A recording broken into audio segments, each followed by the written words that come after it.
نحمده ونصلي ونسلم على رسوله الكريم اما بعد اللهم صل على محمد وعلى آل محمد كما صليت على إبراهيم وعلى آل إبراهيم إنك حميد مجيد اللهم بارك على محمد وعلى آل محمد كما باركت على إبراهيم وعلى آل إبراهيم إنك حميد مجيد۔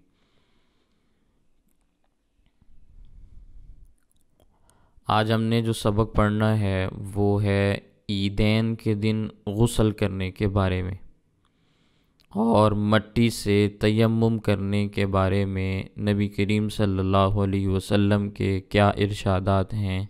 یہ دو باتیں آج کے سبق میں آپ کے سامنے آئیں گی۔ پہلا باب امام محمد رحمہ اللہ نے جو قائم کیا وہ ہے باب الاغتسال یوم العیدین۔ باب الاغتسال یوم العیدین، عیدین کے دن غسل کرنے کا باب۔ عیدین تثنیہ ہے، چھوٹی عید اور بڑی عید دونوں اس میں شامل ہیں، ٹھیک ہے، تثنیہ دو عیدیں۔ اس سے یہ بات بھی سمجھ میں آ جاتی ہے کہ اسلام میں دو ہی عیدوں کا تصور ہے، اس لیے آپ کسی بھی کتاب کو اٹھائیں گے تو وہاں پہ عیدین کا لفظ ملے گا، اور یہ تثنیہ کا لفظ ہے۔ دو عیدیں مراد ہیں، عید الفطر اور عید الاضحیٰ۔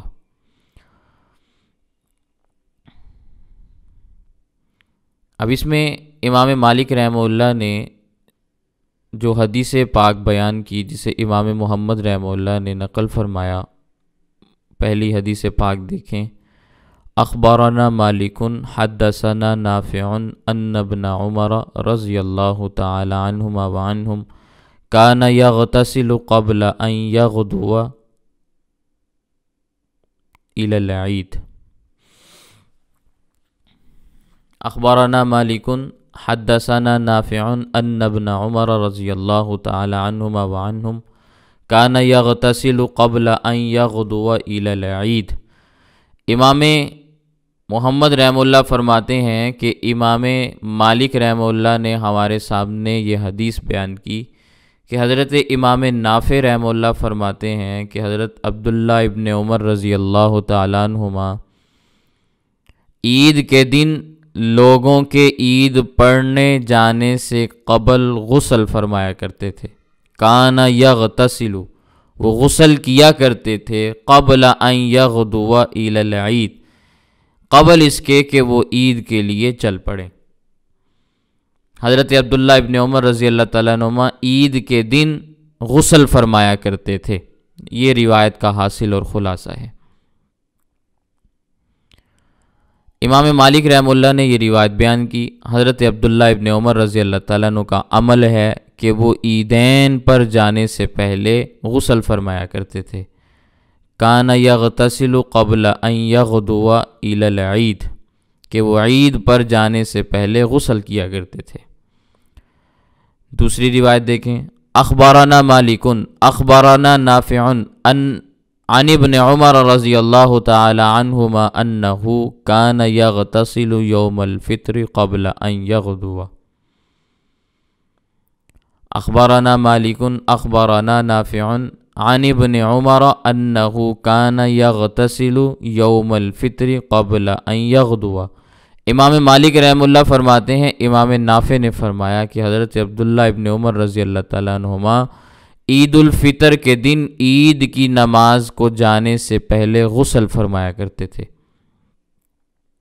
اب دو روایات امام محمد رحمہ اللہ نے امام مالک رحمہ اللہ کے حوالے سے ذکر کی۔ دونوں روایات میں امام نافع ہیں اور حضرت عبداللہ ابن عمر رضی اللہ تعالیٰ عنہما کا عمل بیان کر رہے ہیں۔ اس سے یہ بات بھی سمجھ میں آئی کہ صحابہ کرام کا عمل ہمارے نزدیک حجت ہے، تبھی امام مالک رحمہ اللہ نے اس کو بیان کیا ہے، اور صرف احناف کے نزدیک حجت نہیں ہے بلکہ باقی اہل سنت والجماعت، حنابلہ، مالکیہ، شوافع، سب کے نزدیک صحابہ کرام کا طرز عمل حجت ہے، اور وہ اسے سنت شمار کرتے ہیں اور حدیث سمجھتے ہیں تبھی وہ بیان کرتے ہیں۔ سمجھ آ رہی ہے؟ یہ بات میں نے اس لیے عرض کی کہ ابھی کچھ دن پہلے کی بات ہے، میں نے کہا صحابہ کرام کا عمل ہمارے نزدیک حدیث شمار ہوتا ہے، تو اس پر کئی ایک حوالہ جات سامنے آ گئے کہ بھئی صحابہ کرام کا عمل ہمارے لیے حجت نہیں ہے، فلاں نے یہ بات بیان کی، فلاں نے یہ بات بیان کی، فلاں نے یہ بات بیان کی۔ تو جو کوئی بھی بات بیان کرے ہمارے نزدیک اس کی بات حجت نہیں ہے، صحابہ کی بات حجت ہے، صحابہ کے شاگرد تابعین کی بات حجت ہے، تابعین کے بعد تبع تابعین کی بات حجت ہے۔ بعد والوں کی اگر رائے ان کی رائے کے مطابق ہے تو ان کی رائے بھی حجت ہے، اور اگر ان کی رائے صحابہ کی رائے کے خلاف ہے، تابعین کی رائے کے خلاف ہے، تو خیر القرون کے زمانے میں وہ تھے، یہ نہیں تھے، ہم ان کی بات کو قبول کرتے ہیں، ان کی بات کو رد کر دیتے ہیں۔ سمجھ میں آئی؟ یہ ہمارے ہاں اصول ہے۔ تو امام مالک اگر عبداللہ ابن عمر رضی اللہ تعالیٰ عنہما کی حدیث کو بیان کریں، ان کے عمل کا تذکرہ کریں، تو امام مالک کے نزدیک تو وہ حدیث بنتی ہے۔ امام مالک مالکی مذہب کے سرخیل ہیں، اور امام محمد رحمہ اللہ امام مالک کے واسطے سے روایت کو بیان کریں۔ امام محمد رحمہ اللہ فقہ حنفی کو مرتب کرنے والے ہیں، تو احناف بھی یہ بات مانتے ہیں، مالکیہ بھی مانتے ہیں، اس کے علاوہ دیگر بھی مانتے ہیں۔ کوئی نہ مانے تو پھر وہ اہل سنت والجماعت شمار نہیں ہوتا، بلکہ ہم اس کو اہل سنت والجماعت سے خارج سمجھتے ہیں، اس لیے کہ وہ جمہور اہل سنت والجماعت کے موقف کا انکار کر رہا ہے، اس کے خلاف کام کر رہا ہے۔ سمجھ آ رہی ہے؟ بہرحال یہ اضافی بات تھی جو میں نے درمیان میں بیان کر دی کہ صحابہ کرام کا طرز عمل ہمارے نزدیک حجت ہے، اور صرف ہمارے نزدیک نہیں ہے، امام مالک کے نزدیک بھی ہے۔ اسی لیے امام مالک رحمہ اللہ نے دونوں حدیثیں بیان کی، دونوں کے راوی امام نافع ہیں، اور عبداللہ ابن عمر رضی اللہ تعالیٰ عنہ کا عمل ہے، اور عمل کیا ہے؟ کان یغتسل قبل ان یغدو الی العید، کان یغتسل یوم الفطر قبل ان یغدو، کہ وہ عیدین پر جانے سے پہلے، عید کی نماز کے لیے نکلنے سے پہلے غسل کیا کرتے تھے، عید الفطر کے دن عید کی نماز کو جانے سے پہلے غسل فرمایا کرتے تھے۔ اب یہ عمل ہے جس کو امام مالک رحمہ اللہ نے بیان کیا۔ امام محمد رحمہ اللہ کیا فرماتے ہیں؟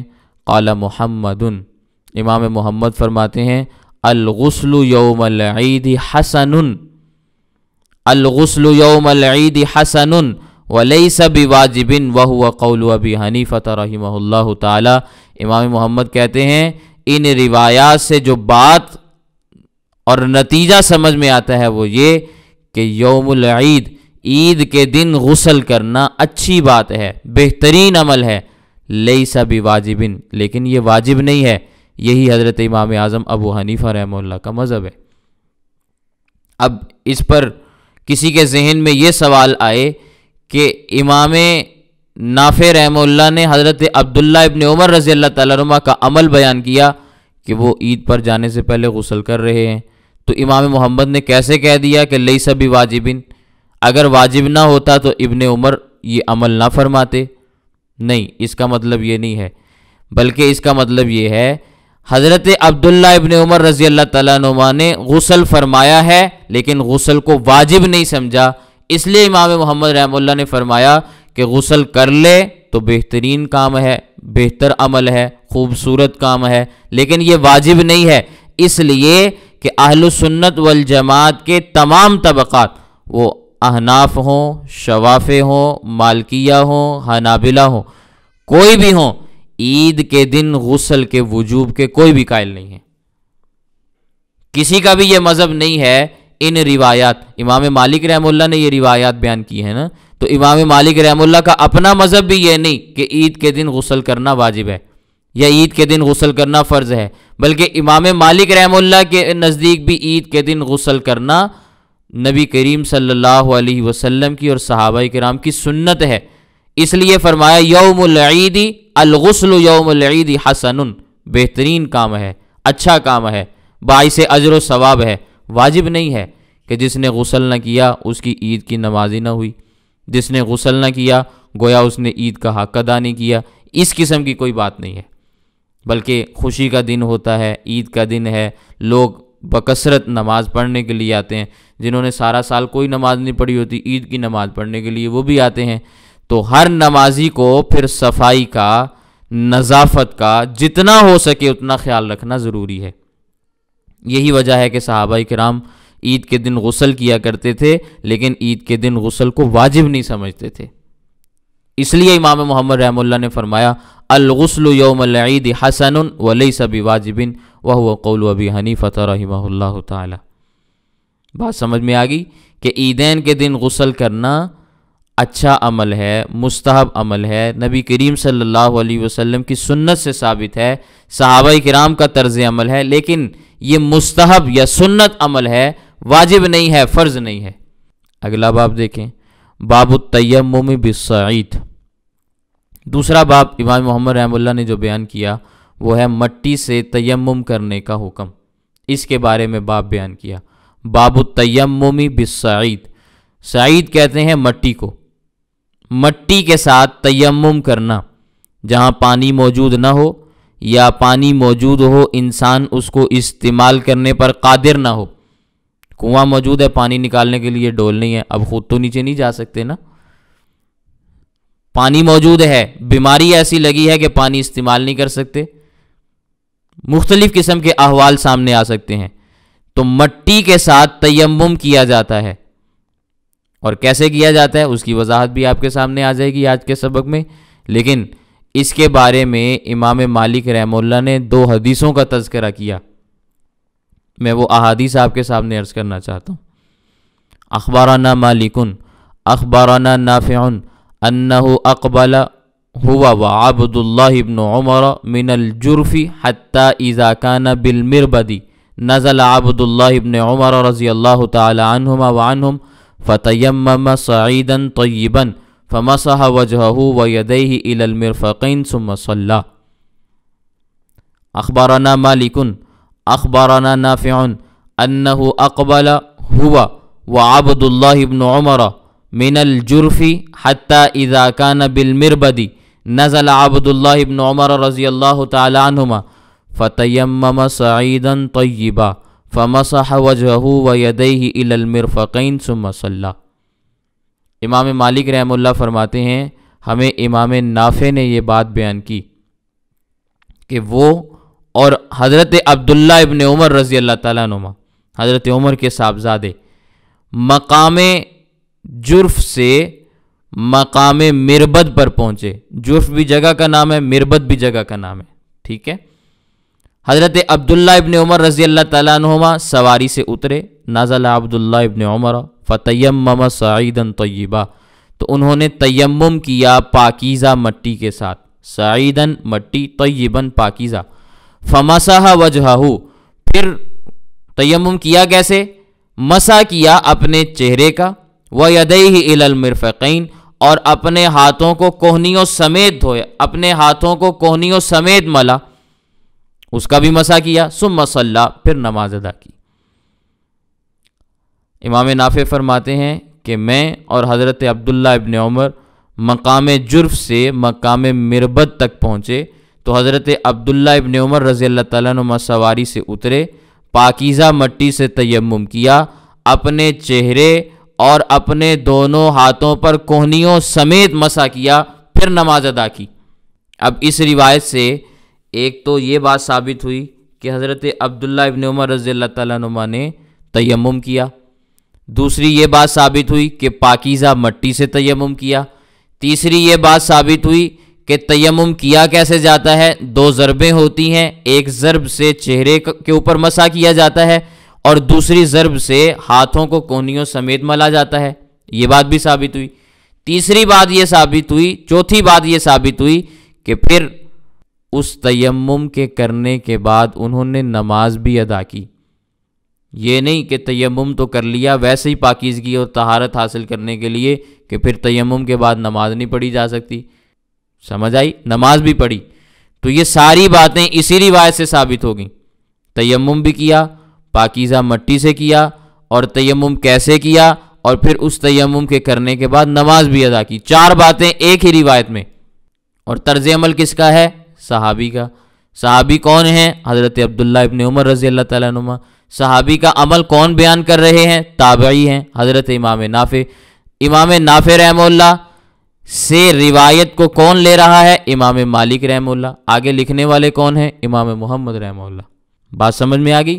اب اگلی روایت دیکھیں، پھر میں بات انشاءاللہ آپ کے سامنے عرض کرتا ہوں۔ اخبارنا مالکن اخبارنا عبد الرحمن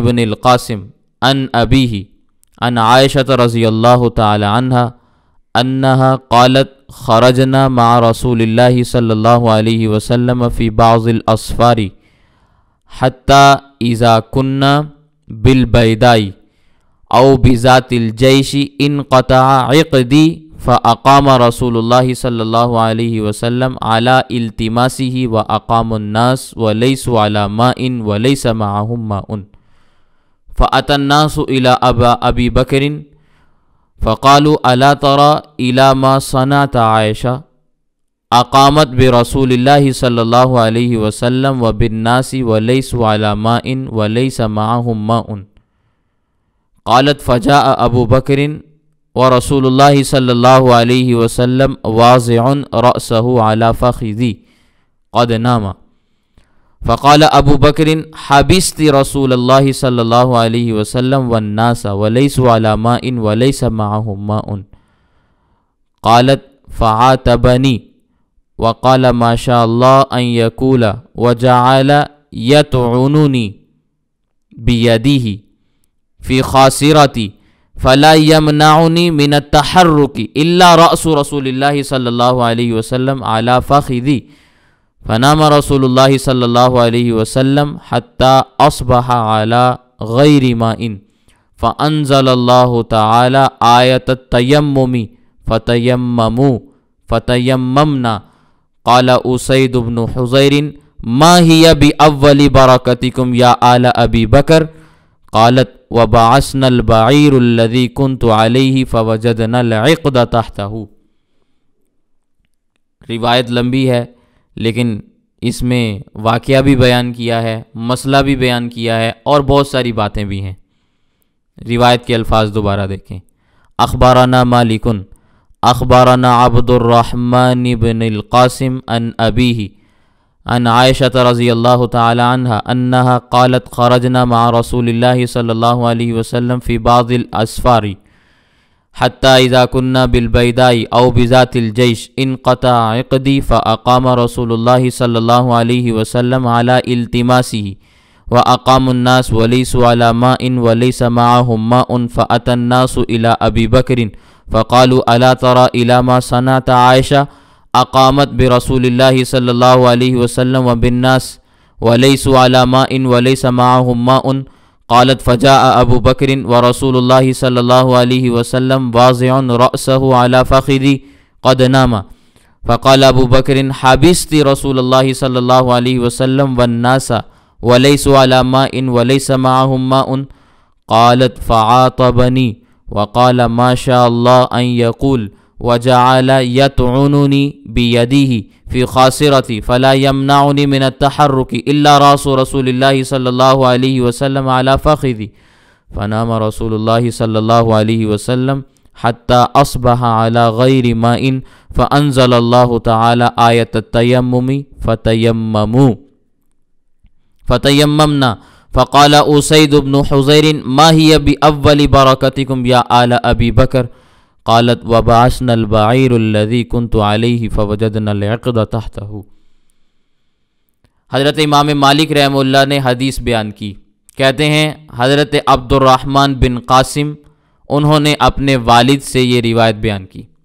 عبد الرحمن بن قاسم نے اپنے والد سے روایت کو بیان کیا اور وہ حضرت سیدہ عائشہ صدیقہ رضی اللہ تعالیٰ عنہ کی روایت کو بیان کرتے ہیں کہ حضرت سیدہ عائشہ رضی اللہ تعالیٰ عنہ فرماتی ہیں کہ ہم حضور اکرم صلی اللہ علیہ وسلم کے ساتھ ایک سفر پر تھے، چلتے چلتے ہم مقام بیدا یا ذات الجیش جگہ کا نام ہے، بیدا بھی اور ذات الجیش بھی، اس جگہ پر پہنچے۔ انقطع عقدی میرا ہار گر کر ٹوٹ گیا۔ حضور اکرم صلی اللہ علیہ وسلم اور دیگر لوگوں نے اس کی تلاش جاری کی، تلاش میں نکل پڑے، تلاش شروع کی۔ اس جگہ پانی نہیں تھا اور نہ ہی لوگوں کے پاس پانی تھا، لوگ حضرت ابو بکر رضی اللہ تعالیٰ عنہ کے پاس آئے اور کہنے لگے کہ کیا تم نہیں جانتے کہ عائشہ نے کیا کیا؟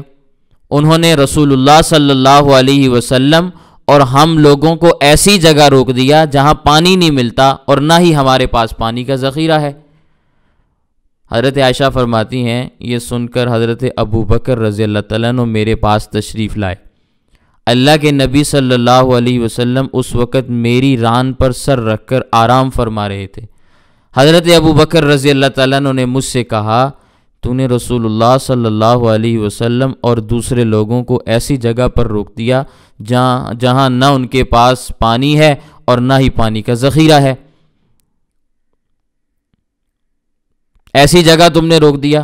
تو حضرت ابو بکر رضی اللہ تعالیٰ عنہ نے میرے پہلو میں اپنے ہاتھ سے ہاتھ مارا، کوکھ میں انگلی ماری یا تھپڑ مارا، بعض روایات کے اندر ترجمہ یوں کیا جا سکتا ہے، کوئی حرج کی بات نہیں ہے۔ اور حضرت عائشہ کیا فرماتی ہیں کہ میں اس حالت میں صرف اس وجہ سے حرکت نہیں کر سکتی تھی کہ میری گود میں نبی کریم صلی اللہ علیہ وسلم آرام فرما رہے تھے۔ پھر صبح ہو گئی، پانی نہ مل سکا تو اللہ تعالیٰ نے تیمم کی آیت نازل فرمائی، جس کے بعد لوگوں نے اور ہم نے تیمم کیا۔ حضرت اسید بن حضیر رضی اللہ تعالیٰ عنہ فرماتے ہیں اے آل ابی بکر، یہ تمہاری پہلی برکت نہیں ہے، یعنی اس سے پہلے بھی تمہاری وجہ سے کئی برکتیں مل چکی ہیں۔ حضرت عائشہ فرماتی ہیں پھر جب ہم چلنے لگے تو جس اونٹ پر میں سوار تھی اونٹ کھڑا ہوا تو نیچے سے ہار برآمد ہوا، فوجدنا العقد تحتہ۔ یہ روایت ہے جس کو امام مالک رحمہ اللہ نے حضرت عبد الرحمن بن قاسم رحمہ اللہ تعالیٰ کے حوالے سے بیان کیا۔ عبد الرحمن بن قاسم انہوں نے اپنے والد حضرت قاسم سے، انہوں نے حضرت عائشہ رضی اللہ تعالیٰ عنہ سے روایت کو بیان کیا۔ اب یہ خاندان صدیق اکبر ہے جو روایت کو بیان کرنے والا ہے، سمجھ گئے؟ یہ صدیق اکبر رضی اللہ تعالیٰ عنہ کی خاندان کی خصوصیت ہے، اسی خصوصیت کا اس روایت میں تذکرہ ہے، اسی خاندان کے متعلق روایت ہے، اس لیے بیان کرنے والا بھی صدیق اکبر رضی اللہ تعالیٰ عنہ کا خاندان ہے۔ سیدنا صدیق اکبر رضی اللہ تعالیٰ عنہ کی صاحبزادی ہیں حضرت سیدہ عائشہ رضی اللہ تعالیٰ عنہ، اللہ کے نبی صلی اللہ علیہ وسلم کی لاڈلی بیوی ہیں۔ اسفار میں اللہ کے نبی صلی اللہ علیہ وسلم ساتھ رکھا کرتے تھے۔ تو فرماتی ہیں ایک سفر میں ہم تھے، میرا ہار گم ہو گیا، ٹوٹ گیا، گر گیا، پتہ نہیں چلا۔ تو اب جب پتہ چلا تو لوگوں کو بتلایا کہ بھئی عائشہ کا ہار گم گیا ہے، تلاش کرو۔ تو اللہ کے نبی صلی اللہ علیہ وسلم بھی تلاش کے لیے نکلے، لوگ بھی نکلے۔ تو اللہ کے نبی صلی اللہ علیہ وسلم کچھ دیر کے بعد تھک کر واپس تشریف لائے اور آرام کرنے لگے۔ حضرت عائشہ فرماتی ہے میری گود میں اللہ کے نبی صلی اللہ علیہ وسلم نے سر رکھا اور آرام کرنے لگے، سو گئے۔ لوگ حضرت صدیق اکبر رضی اللہ تعالیٰ عنہ کے پاس گئے اور کہنے لگے دیکھو بھی تمہاری بیٹی، انہوں نے ہمیں ایسی جگہ پر روک دیا جہاں نہ کوئی پانی کا کنواں ہے کہ ہم وہاں سے پانی حاصل کر سکیں، نہ ہمارے پاس پانی کا ذخیرہ موجود ہے، جو ذخیرہ تھا وہ استعمال ہو چکا ہے، کہاں ہمیں جنگل کے اندر کھڑا کر دیا گیا۔ تو حضرت ابو بکر رضی اللہ تعالیٰ عنہ تشریف لائے سیدہ عائشہ رضی اللہ تعالیٰ عنہ کے پاس، اللہ کے نبی صلی اللہ علیہ وسلم آرام کر رہے ہیں، حضرت عائشہ رضی اللہ تعالیٰ عنہ کی گود میں ہیں۔ حضرت سیدنا صدیق اکبر رضی اللہ تعالیٰ عنہ نے اپنی بیٹی کے اوپر غصہ ظاہر کیا کہ بھئی یہ تم نے کیا معاملہ کیا کہ یہاں جنگل میں ہار کو کھو دیا، تم اپنے ہار کی حفاظت نہیں کر سکتی تھی؟ باپ اپنی بیٹی کو ڈانٹ رہا ہے، سمجھ آ رہی ہے؟ یہیں سے محدثین نے یہ اصول بیان کیا کہ شادی کے بعد باپ اپنی بیٹی کے اوپر ہاتھ اٹھا سکتا ہے کہ نہیں اٹھا سکتا۔ حضرت سیدنا صدیق اکبر رضی اللہ تعالیٰ عنہ نے ہاتھ سے تھپڑ لگایا حضرت عائشہ رضی اللہ تعالیٰ عنہ کو ان کی کوکھ کے اوپر، جہاں سے بچے کو جنم دیا جاتا ہے، سمجھ آ رہی ہے؟ یہ اپنی بیٹی کو تنبیہ تھی سیدنا صدیق اکبر رضی اللہ تعالیٰ عنہ کی، کوئی ظالمانہ مار نہیں تھی کہ اتنی زور سے مارا ہو کہ جیسے ہم مکے مارتے ہیں یا ٹانگیں مارتے ہیں یا اور چیزیں مارتے ہیں، وہ چیز نہیں تھی، یہ شفقت سے بھرپور مار تھی۔ تو محدثین نے یہاں یہ مسئلہ بیان کیا کہ کیا باپ اپنی بیٹی کو شادی کے بعد ڈانٹ سکتا ہے؟ تو ڈانٹ بھی سکتا ہے۔ حضرت سیدنا صدیق اکبر رضی اللہ تعالیٰ عنہ نے حضرت سیدہ عائشہ کو ڈانٹا ہے۔ مار سکتا ہے تو مار بھی سکتا ہے، لیکن وہ مار بھی شفقت پر منحصر ہونی چاہیے، ظالمانہ مار نہ ہو۔ اس کا ثبوت بھی اس روایت سے ہے۔ پھر آگے بیٹی کیا کرے گی؟ حضرت عائشہ فرماتی ہیں فَلَا يَمْنَعُنِي مِنَ التَّحَرُّكِ، میں نے حرکت بھی نہیں کی، منہ سے کوئی جملہ بھی نہیں بولا، والد ہیں، حرکت بھی نہیں کی، گود میں رسول اللہ صلی اللہ علیہ وسلم کا سر ہے، میرے شوہر ہیں، باپ کا بھی احترام کیا ہے، شوہر کی راحت اور سکون کا بھی خیال رکھا ہے۔ یہ ایک بیٹی کا اور ایک بیوی کا طرز عمل ہے جو اس روایت میں سیدہ عائشہ رضی اللہ تعالیٰ عنہ واضح فرما رہی ہیں۔ پھر معاملہ یہ ہوا کہ پانی تو موجود نہیں تھا، اللہ کے نبی صلی اللہ علیہ وسلم نے رات کو آرام کیا، وہیں پر سوتے رہے۔ اب لوگ تو باہر انتظار کر رہے ہیں، پانی نہیں مل سکا۔